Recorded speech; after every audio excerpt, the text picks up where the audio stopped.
अस्सलाम वालेकुम जी। सबसे पहले तो ये वीडियो अगर आपकी नज़र से गुजर गई है दोबारा देख लीजिए, और अगर नहीं गुजरी तो फिर पहली दफ़ा देख लीजिए। इस पर फिर बाद में बात करते हैं। देखिए, खुदकशी आराम है, मेरा तो खुद बम्बार कुश बनने को जी चाहता है कि जहां ये सारे मुल्क के दुश्मन, दीन के दुश्मन बैठे हो तो मैं खुदकश बम्बार का धमाका करके इन सारों को नेस्त नाबूद करूं। मेरी तो ये सोच है। अल्लाह ताला।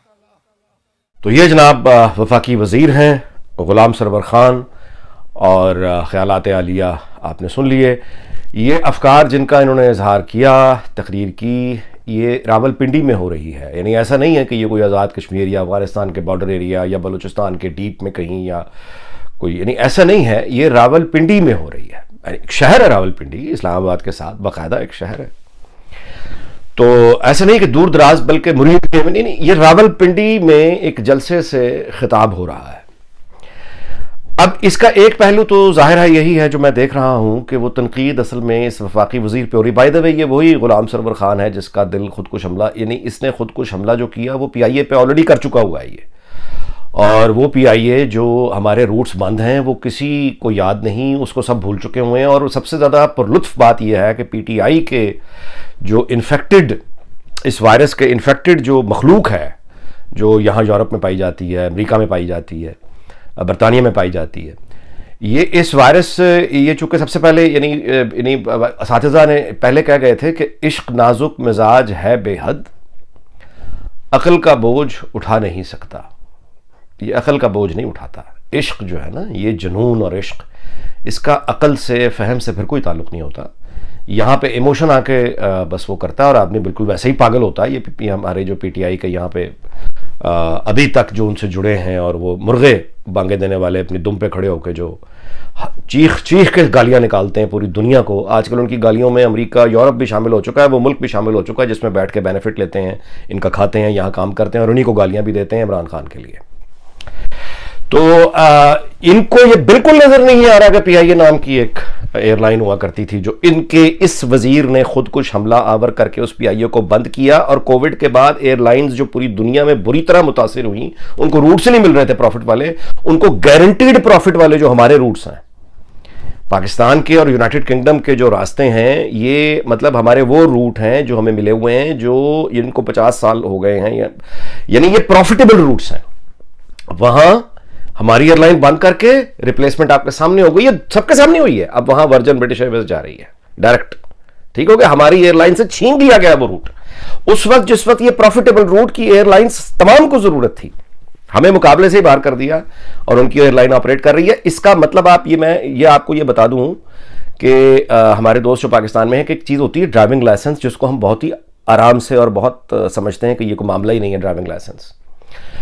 बरतानिया में क्या, उधर मिडल ईस्ट में अगर आपको ड्राइविंग, दुबई वगैरह में लाइसेंस लेना की ज़रूरत अगर पड़े तो उनसे पूछें कि क्या प्रोसेस होता है। और मैं आपसे गुजारिश करूंगा कि बरतानिया या जर्मनी, फ्रांस में से अपना ये गूगल करके ज़रा निकालिए प्रोसेस, आपको समझ आ जाएगा ड्राइविंग लाइसेंस लेना कितना मुश्किल होता है, उसकी थ्योरी टेस्ट कितनी मुश्किल होती है, फिर उसके बाद उसकी प्रैक्टिस जो है वो आपने टेस्ट पास करना कितना मुश्किल होता है। मुझे 22 साल से मेरे पास लंदन का ड्राइविंग, इंग्लैंड का ड्राइविंग लाइसेंस है और अल्हम्दुलिल्लाह क्लीन है, एक भी पॉइंट नहीं है। लेकिन अगर आप मुझे ये कहेंगे ना कि मैं अभी जाके मुझसे वो आप ड्राइविंग लाइसेंस ले लीजिए और कहिए कि मैं दोबारा पास करूं, तो मैं पास, यानी इस तरह नहीं है कि मैं अभी जाऊंगा और मैं थ्योरी पास करके आ जाऊंगा, सवाल ही पैदा नहीं होता। या मुझे आप कहें कि मैं वो प्रैक्टिकल का इम्तिहान 2 पास होकर आ जाऊं, बहुत मुश्किल है।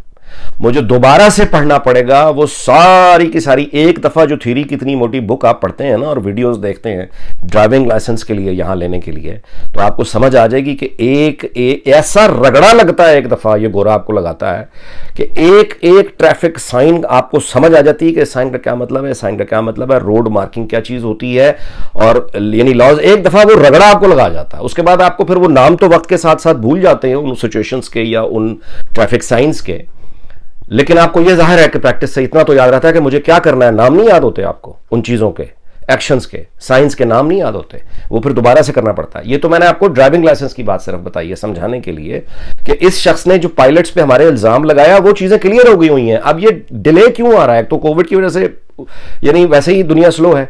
दूसरा, इंटरनेशनल एविएशन वाले अब दोबारा से वो सारी की सारी एक एक चीज पीआईए की चेक करेंगे, एयरपोर्ट्स पे स्टोरेज तक जाके वो देखेंगे, मैकेनिक्स देखेंगे, इंजीनियरिंग देखेंगे, जैसे कोई नई एयरलाइन ने अपना यानी को लाइसेंस लेना होता है। ये बिल्कुल अब उस प्रोसेस से पीआईए को गुजरना पड़ रहा है, जिसकी वजह से 2 साल तकरीबन होने को आए हैं और मुश्तकिल लॉस है। और ये काम अगर नवाज शरीफ जरदारी के दौर में हो गया होता तो ये जो पीटीआई के मुर्गे हैं भागे देने वाले, इन्होंने अपनी दुम पे खड़े होकर सुबह और रात मां बहन की ये गालियां निकाल रहे होते। सबको भूल चुका है कि पीआईए बंद है, इस शख्स की वजह से बंद है, झूठे इल्जाम पर बंद है, नाजायज बंद है और हमें नुकसान हो रहा है। ये है वो आदमी। लेकिन कभी पीटीआई भूल चुके, बात ही कोई नहीं, छोड़ो जी, दफा करो। ये जो इस आदमी ने ये जो बात की है, अब इस मौजू पे आते हैं। इस पे एक आसान तरीन जो मैं रवैया देख रहा हूं वो ये है कि इसको, इस फर्द को ज़ाहिर तनकीद हो रही है और उसकी ऐसी फिर रही है कि तुमने ये इस तरह की बात की, तुम जाहिल हो या तुम वगैरह वगैरह। लेकिन मैं ये काम नहीं करूंगा। मैं आपकी तवज्जो बेसिकली इस तरफ, इस जानिब में ज़रूर मैं आपसे गुजारिश करूंगा कि अपनी तवज्जो कीजिए कि एक सियासतदान जलसे में खड़ा होकर जब बात करता है तो क्यों करता है? क्यों करता है? सीधी सी बात है, वोट लेने के लिए करता है।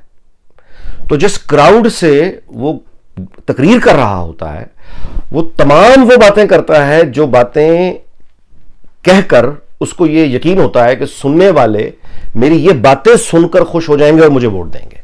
अब ये जो गुलाम सरवर खान है, सियासतदान तो है ना, इसको आप ये तो नहीं कह सकते कि किसी ये को रिटायर, उसको सियासतदान तो है ना।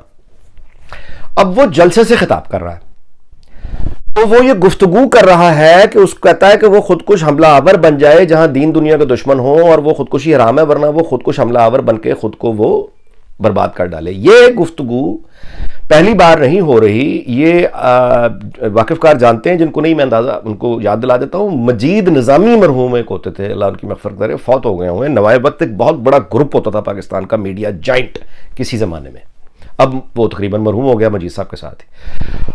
वो भी ये कहा करते थे कि उनका ये दिल करता है कि उनके जिस्म पर एटम बम बांध कर उनको भारत फेंक दिया जाए, कि वो ब्लास्ट हो जाए जाके खुदकुश हमलावर। अभी खुदकुश हमलावर की उस तरह की टर्म पॉपुलर नहीं थी, तो उन्होंने ये जिस जमाने में उन्होंने कहा, यानी जिस जमाने में मजीद निजामी ये कहा करते थे ना कि एटम बम बांध के, अभी तो खुदकुश हमलावर किसी को पता, 9/11 से पहले का वो ये कह रहे हैं मजीद निजामी साहब कि एटम बम मेरे जिस्म से बन जाए और मुझे भारत फेंक दिया जाए। और नवाए वक्त ने ये जो शऊर है, ये जो सोच है, ये नजरिया, इसको साल हा साल प्रवान चढ़ाया है, साल हा साल। और यही अच्छा, इसका मतलब यह है कि ये वो इनकन्वीनियंट ट्रूथ, एक बहुत कमाल की डॉक्यूमेंट्री है, अदरवाइज इनकन्वीनियंट ट्रूथ, क्लाइमेट पे बनी हुई है, कमाल की डॉक्यूमेंट्री है। मैं उसका टाइटल, वो नाम उधार लेके यहां अप्लाई कर रहा हूं कि ये है वो इनकन्वीनियंट ट्रूथ, यानी ये है वो सच्चाई, वो हकीकत जो यानी एक तरह से कहिए कि यानी आरामदेह सच्चाई नहीं है, वो खुश करने वाली, कन्वीनियंट नहीं है। ये एक यानी परेशान कुन यानी सच्चाई है जो हमारे साथ रहती है और हम उस सच्चाई के साथ रहते हैं, लेकिन हम इसको कबूल करने पे, मानने पे तैयार नहीं हैं कि वी हैव दिस प्रॉब्लम।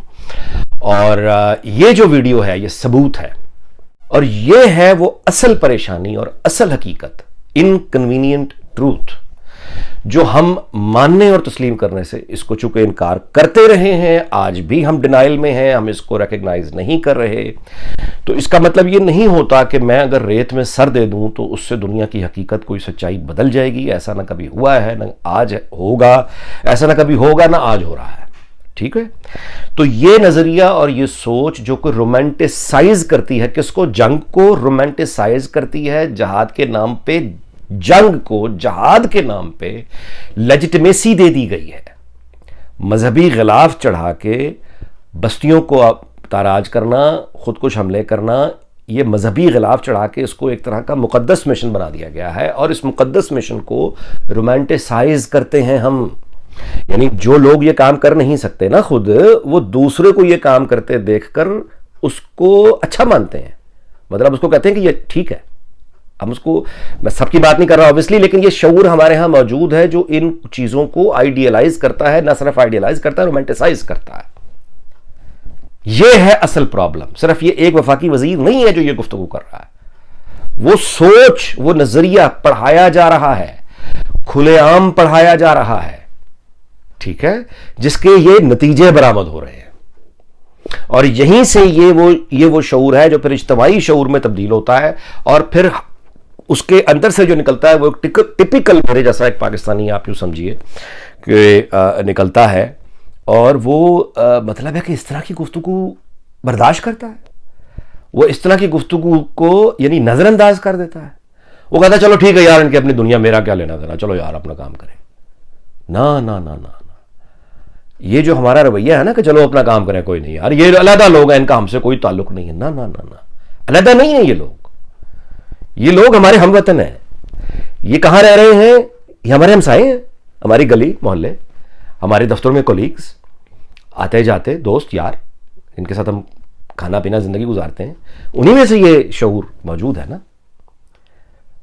तो बस अब मजीद आपको किसी दुश्मन की जरूरत है, किसी साजिश की जरूरत है?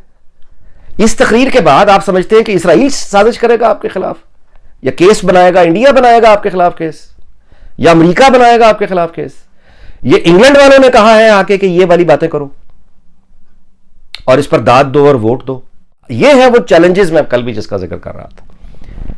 बहुत मुश्किल है ये चैलेंज, आसान नहीं है। तो बहरहाल लेकिन इसकी इब्तिदा करनी होगी, जहां जितना भी कोई बड़ा चैलेंज हो इसको रियलाइज करना पड़ेगा, इसको रिकग्नाइज करना पड़ेगा, और उसके बाद इसको एड्रेस करना पड़ेगा। एड्रेस करना पड़ेगा। एड्रेस से मुराद ये नहीं है कि इनको तशद्दुद पे आ जाए, नहीं, एड्रेस तालीम के मैदान में, एजुकेशन के मैदान में, सरकारी स्कूलों के निसाब में। हमें इस वक्त यानी उस निसाब और फिर उसके बाद डिबेट जो एक चल रही है, अगर हमारे यहां पैमरा नाम का वाकई इदारा कोई अपनी जिम्मेदारियां निभाता, अगर हमारे यहां पाकिस्तान टेलीविजन हकीकत में जो कौम के पैसे पर पलता है वो वाकई अगर कौम को हल्का सा भी 2% भी रिटर्न कुछ कर देता, तो हमारे हालात कम से कम ये ना होते कि लोग खुदकुश और बमों की बातें करके वोट लेते। यानी आप यानी यहां भी इंसान ही बसते हैं ना। कोई आदमी अगर जाके ये कहे अपने कि मेरा ये इस तरह का दिल करता है, तो सियासत से तो वो गया, उसको ना कोई कारोबार के काबिल रहेगा, ना नौकरी के काबिल रहेगा, उसको उठा के मेंटल ट्रीटमेंट में भेज देंगे कि ये किस तरह का आदमी है, क्या बातें कर रहा है। और हमारे यहां ये बिल्कुल नॉर्मल क्या बल्कि पॉपुलर है। तो इस कहीं ना कहीं बहरहाल हमें कदम उठाना होगा, वरना ये सोच अपना कदम उठाएगी, ये नहीं रुकेगी। तो असल ये है चैलेंज। चलो बहरहाल वीलॉग बड़ा लंबा हो गया, इंशाल्लाह फिर अगले वीलॉग में मुलाकात होगी। इसकी तवील होने की माजरत, फिर मुलाकात होगी। अल्लाह ताला पाकिस्तान को शाद रखे, आबाद रखे, अपना ख्याल रखिएगा। अल्लाह हाफिज़।